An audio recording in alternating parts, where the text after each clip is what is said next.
I'll just take that as a statement.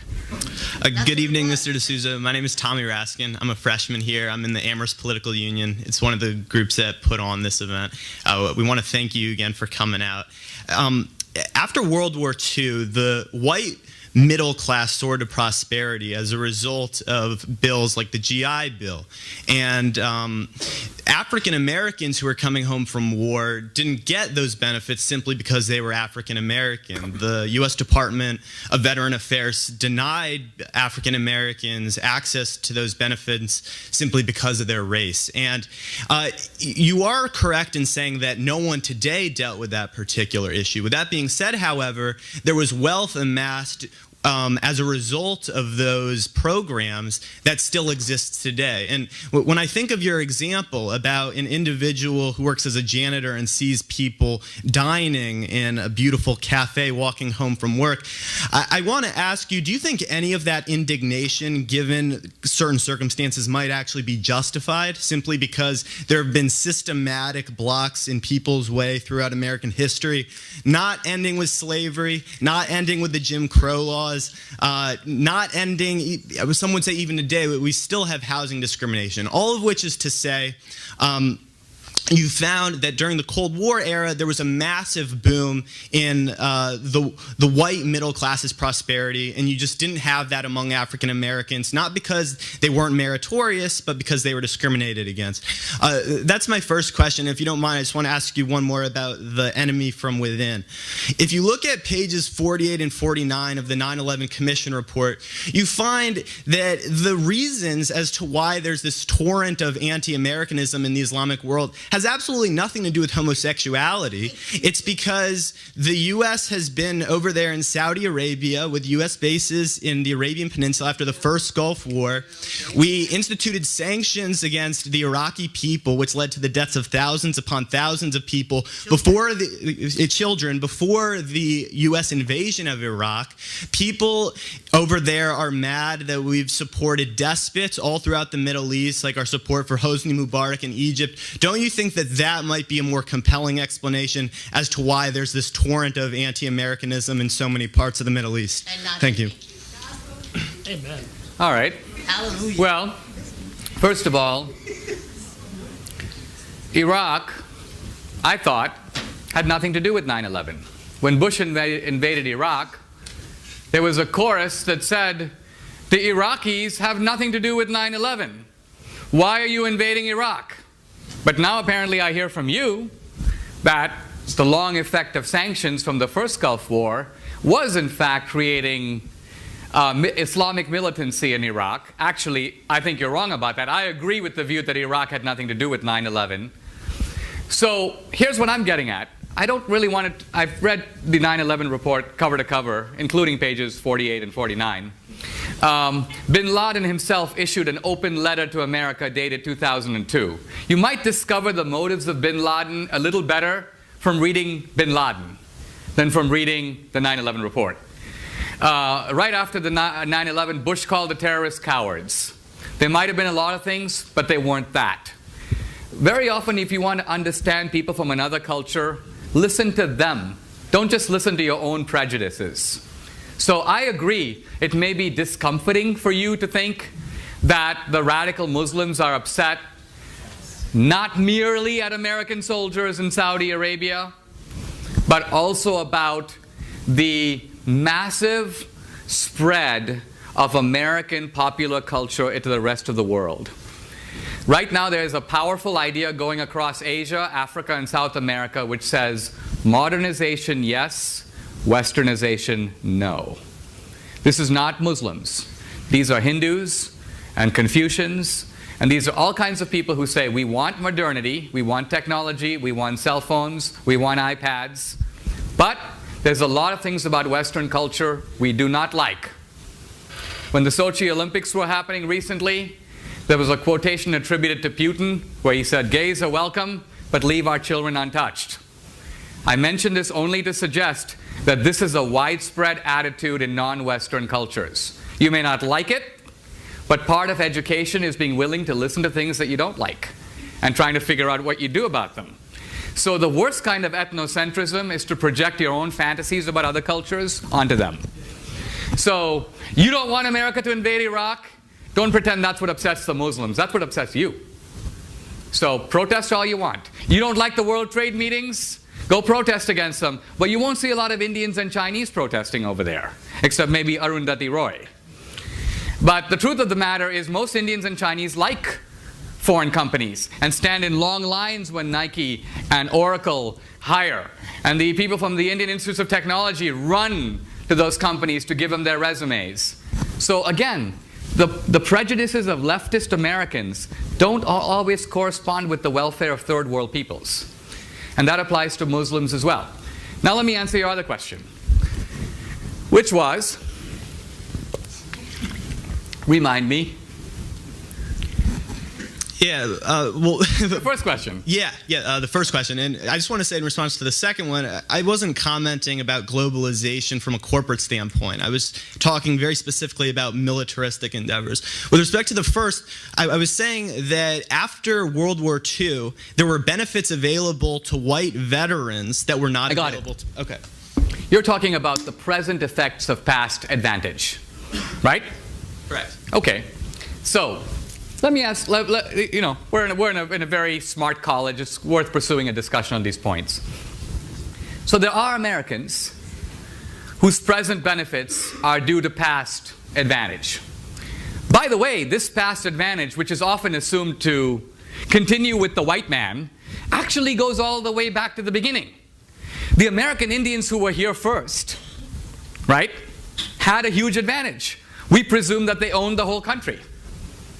Now, by the way, let's pause for a moment. How do you get to own a country? If you have Cain and Abel is a shepherd and Cain is a farmer, and Cain says, okay, I'm not going to put a fence around the whole world. I own it, because I'm the only guy here. You're a shepherd. And my descendants will now inherit the earth, and anybody who shows up is a usurper. Rousseau says that the first guy who puts up a fence and claims he owns something is a con man. So the American Indians came. They happened to be first. They came in a bunch of tribes. The Navajos who got the land took it from the Hopi or the Pueblo. Their law of the jungle was conquest. That's how they got the land. There's a big fight about the Black Hills that I cover in the film. The Sioux who got the Black Hills took it from the Cheyenne. So when we say, oh, give us the land back, are you going to turn around and give it back to the Cheyenne? Oh, no. It's ours. Really? How come you own it forever now? So what I'm getting at here is history is very complicated. Let me give you an example of India so we can look at this at the level of theory. Okay?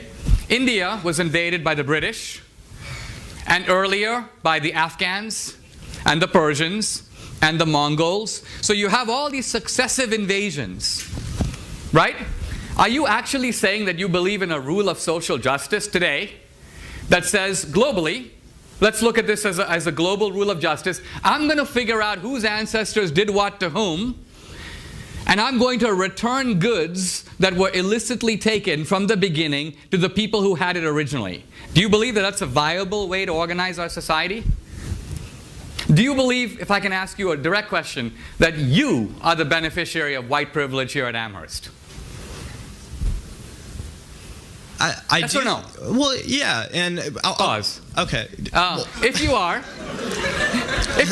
can I ask you a further question? Okay, yeah, but I don't just say it in a I don't say it in a self-flagellating and self-aggrandizing way. Hold on. Okay, go on. You know, I really try not to. I'm simply saying that because you asked me. Really, I view the recognition of one's privilege as an impetus to change things. So I don't just say I have white privilege. I try to help those who have not benefited from such privilege. How? Hold on. Let's pursue this for a moment. You say, this is actually very important because there's a psychology here, right? Well, you see, I'm going to answer your question, but I'm really not trying to attack you. I'm not trying to be provocative. I just find that often, I think the essence of much of this discourse surrounds hypocrisy, and you're trying to demonstrate that I'm a hypocrite. I say I benefit from white privilege, yet I don't actually do anything. But I'm gonna backpedal and say that ultimately I think what the greatest vice is cruelty, and I'm not gonna I don't want to be hypocritical. So to answer your question, I'll start in high school. I mean, do people want to hear this, or do we? Educated. Go ahead. Tell them. Let them know. Look, let me say where I'm going with this, because I think you're... all right, well, too bad. all of which is to say, it's not like I picked anyone out to help based on the color of their skin, but I was a tutor for people who tended to be low income when I was in high school. I suppose that would be one direct answer to your question, because oftentimes disparate educational opportunities are grounded in disparate economic systems, or systems that produce disparate economic outcomes. So that's one way that I would combat it on an individual level. All right. Here's what I'm getting with this, okay? One of the benefits of a good education of reading people like Nietzsche is you begin to understand how deep the human desire is for moral self-exculpation. Moral self-exculpation. Now, you say, and I didn't say this, you said this, I'm a beneficiary of illicit white privilege, okay? Illicit? Well, isn't all white privilege illicit? Is it deserved? Well, in this current system, there is legality. I mean, illicit means immoral. Okay, then immoral white privilege. Yeah. Okay. So then if I were to say to you, there are surely many deserving minorities who would like to come to Amherst but have the inherited disadvantage of American history. Therefore, since you are an acknowledged beneficiary of illicit privilege, would you be willing to step aside voluntarily, putting your own moral mouth where your self-proclaimed virtue is, and give your seat, not my seat. I realize you may be super generous with other people's advantages and favor affirmative action, so other white kids who apply to Amherst are turned away to open spaces for minorities. But I'm not talking about you acting out your virtue on them. I'm talking about you acting out your virtue on you. Mm-hmm. Are you willing to give up your illicit seat that you don't deserve here at Amherst to make room for a disadvantaged minority? Yes or no? Okay, well, let me start here. I don't know how you got on the topic of affirmative action. By following the logic of your... No, I never said specifically that I think that race-based affirmative action is the best way to rectify the systems of injustice that... Why don't you practice it by stepping out? And why don't you go to the registrar tomorrow and tell him you want to withdraw from Amherst? Are you listening to what he just said to you? Get on. Yeah. I'm listening. Think about it. Go ahead. Okay, well, I mean, look, I'm only continuing to engage because you continue to engage with me, and I do want to hear other people's questions. But in response to that, again, what you're trying to demonstrate is that everyone's hypocritical. As someone once said, that we're all dirty up to our arms, right? We're not all perfect. None of us is perfectly morally consistent. Now, I've said absolutely nothing about affirmative action. The fact is that I believe everyone in this room is hypocritical to some degree, but that doesn't mean that we shouldn't strive for a more just and equitable system entirely. There have been points in my life in which I have given up some of the privileges with which I have been endowed simply because I realized that it wasn't the right thing to do. At the same time, I think everyone needs to survive, and that we understand that we exist in an imperfect system, and that we have to conduct our business in such a way as to not only adhere to our moral standards, but to the standards imposed upon us by the system in which we live. And I think that we have to be generous to people in their efforts to not be hypocritical and to do their best, but I don't think that we should totally throw away the idea that we shouldn't have those standards at all. So that's my response to you, but I would still like a response to my question regarding the inequity that I talked about with the U.S. Department of Veterans Affairs. That is wealth that is passed down, and it's documentable wealth. The same way that the wealth created, or the wealth stolen as a product of slavery, was also documentable wealth. We have numbers that demonstrate precisely how much wealth was stolen, and that's money that in some way could be given back. Now, if we're saying that it's absolutely impossible to give that money back because it's too hard to trace, we'd have to give money to the African tribes, we'd have to give money to people who no longer exist. That's absolutely fine, but we have to understand that we haven't really come to terms with that injustice that's been perpetrated, and if we are admitting that no one that no one is perfectly entitled to absolutely everything that their ancestors had stolen from them, then we also have to accept that there are people today who benefit from the fact that their parents and grandparents profited from this immoral system. And the way to deal with that is with a social safety net that enables everyone to thrive. I'll leave you there. Yes. Well,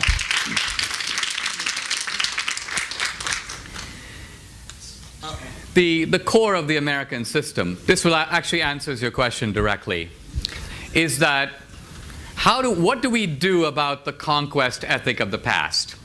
And here there are two options. There are two options. One option is we establish equal rights under the law. That was the solution of the civil rights movement, that we have had race-based discrimination, we've had racial hierarchy. Let's stop. Let's treat people according to the color of this, according to the content of their character. Equal rights under the law. Equal rights under the law. The other option, which you're defending, is you could essentially call it, let's correct for history. Let's correct for history. Let's try to find out who are the people in possession of stolen goods, and let's return it. Now, the first thing I'm trying to say is, this is a hugely controversial principle because it actually involves wrecking the freedom of a free society. You basically have to put it frankly, if we were to carry that out, go into people's homes and take their stuff. Take their furniture, take their cars. You don't seem to have even the guts to do that. You don't have the moral self-confidence to do it yourself. It may be, if I am advocating a rule of social justice and I'm advocating it for the whole society, before I persuade everybody else, let's say I'm a Christian and I believe everybody should give 10% of their wealth to help the poor. And I go, you know what? The Bible says this, the Bible says that, everybody should give 10% of their wealth to help the poor. And somebody says, Dinesh, are you giving 10% of your wealth? And I'm like, actually no, but I did do some tutoring. And you go, wait a minute, aren't you advocating, aren't you saying that there is a moral duty to do this? Why don't you do it? Before you convince us, you do it. And you're like, I don't think I should do it because society is extremely complex, and I don't think I should do it unless everybody else does it. No, either you believe in it and you do it. Once you've done it, you might impress us. And then you might convince the rest of us that our wealth is also ill-gotten. But you can't do it. And I'm not trying to indict everybody of hypocrisy, only you.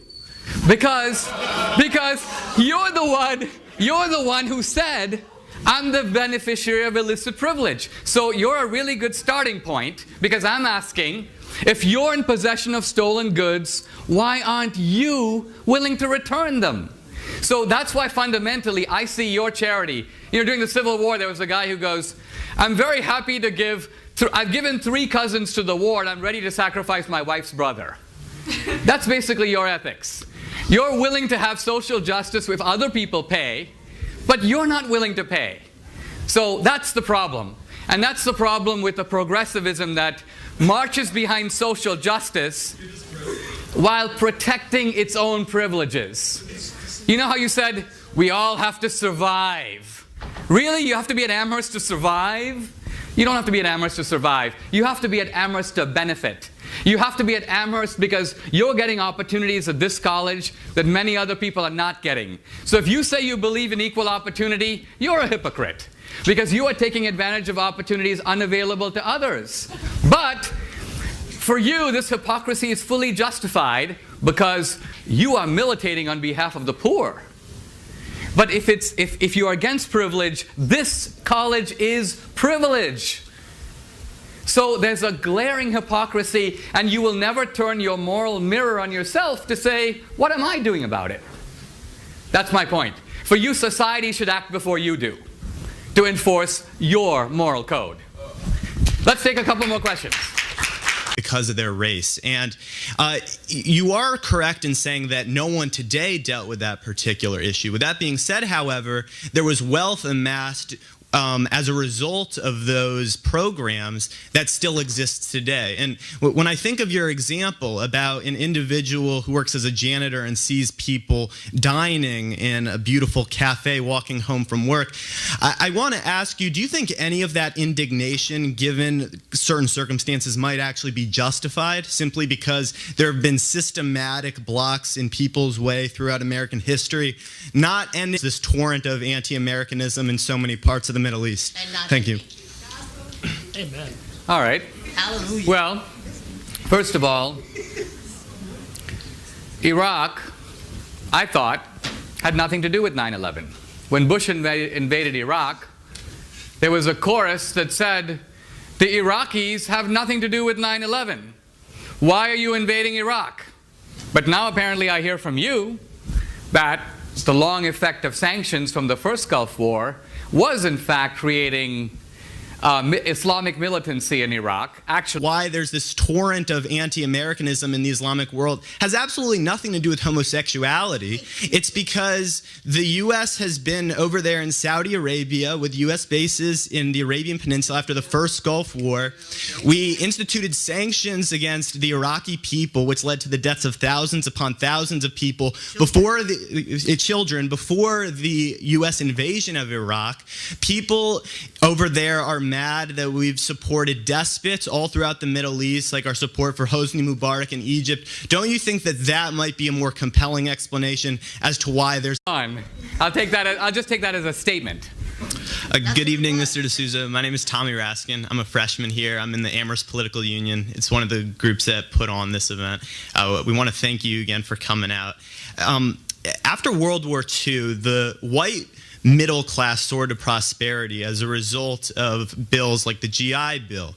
And African Americans who were coming home from war didn't get those benefits simply because they were African American. The U.S. Department of Veteran Affairs denied African Americans access to those benefits simply being with slavery, not ending with the Jim Crow laws, not ending, some would say even today, we still have housing discrimination. All of which is to say, you found that during the Cold War era, there was a massive boom in the white middle class's prosperity, and you just didn't have that among African Americans, not because they weren't meritorious, but because they were discriminated against.